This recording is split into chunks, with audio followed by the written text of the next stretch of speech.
Good morning, Africa. Once again, I welcome you to WFHA, Working for Humanity Africa. Today, I will still be talking about COVID-19, coronavirus. I want to look at it from African leaders' perspective. I want to look at it from its treatment perspective. The proactiveness of African leaders to this virus ravaging or coming into the continent, into Africa, and destroying the people of Africa. If my knowledge serves me right, it is said that COVID-19 cannot survive in a high temperature countries like in Africa, where we have high temperatures, high sunrise. The continent is very, very high, very hot, and because of the high temperature, COVID-19 cannot survive here in Africa. If that is true, I think this presents an economic opportunity for Africa. It will also help our tourism in a certain way. If African leaders are proactive, thinking, and making use of their own, then this is the time that each country's health department will have switched into action to say, let us look into the possibility, if this is actually possible, if it is true that COVID-19 cannot survive in a country like ours, like South Africa, like Nigeria, like Ghana, well, the temperature can rise up to 45 degrees centigrade Celsius a day. If that is the truth, if that is possible, then it will have been better that you create a place away from where the people live, get transportation from the airport. The people arrive at the airport, pick them up from the tarmac, transport them straight to that place, put them in there, give them the known medication that you have, and then apply the high temperature and see if they will actually survive, get treatment faster. This will have brought in economic vibrancy to countries of Africa. But no, African leaders are so stupid, so selfish, so self-serving, and so slavish in their mind that all they do is listen and follow the dictates of the Western world, the dictates of WHO, World Health Organization. Look, World Health Organization cannot thrive where intelligence lacks. Intelligence has to be obtained somehow and passed on to World Health Organization for it to regulate. But where the intelligence is not gotten, it's not improved, it's not developed, it's not researched, then there is nothing for World Health Organization to regulate. What I'm saying in essence is this. If this actually is the fact that COVID-19 did not survive in a high temperature area like Africa, then it becomes economic viable to Africa. Then it becomes something that African leaders could have explored today to say, let us make money out of this. I want to go in detail in this. If you want more, come ask me. Pay me to do it. Look, I'm actually getting into this when Nigerian President, the Toland Muhammad Buhari, had to employ someone that is away from health sector to head the research in combating COVID-19 in Nigeria. That is stupid. I've never seen a leader like Muhammad Buhari, a Toland, an incapable leader.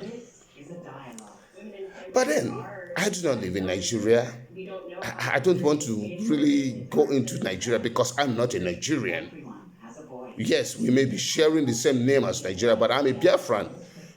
It is time, it's high time that we begin to rise up and say and call the spade a spade a spade. But let us not go into politics in this. Now we're still talking about COVID-19 and exploring its advantage and disadvantages. What I'm saying is this.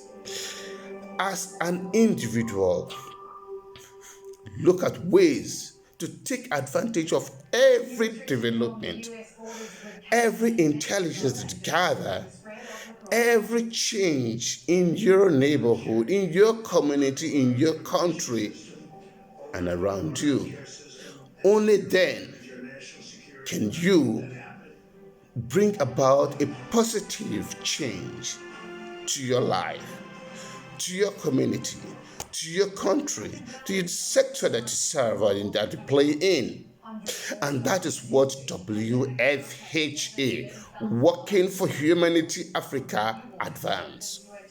And I lead this organization. Africans, it is time that we begin to look for a million ways to arrive at a destination. It is time that we begin to look at everything that touches us and take advantage of it. African, I invite you to join WFHA, Working for Humanity Africa, and let us rub minds.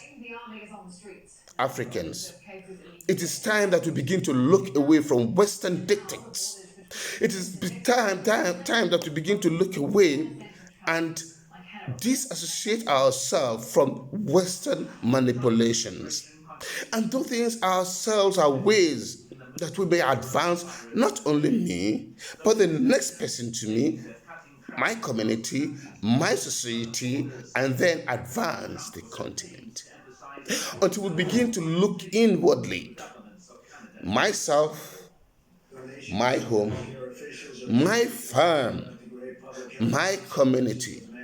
What are the economic advantages that I have, the corporate advantages that I have over the other, that I can use to advance me, advance the next person like me, advance my society and my community and my country, and not how to bring the next person down.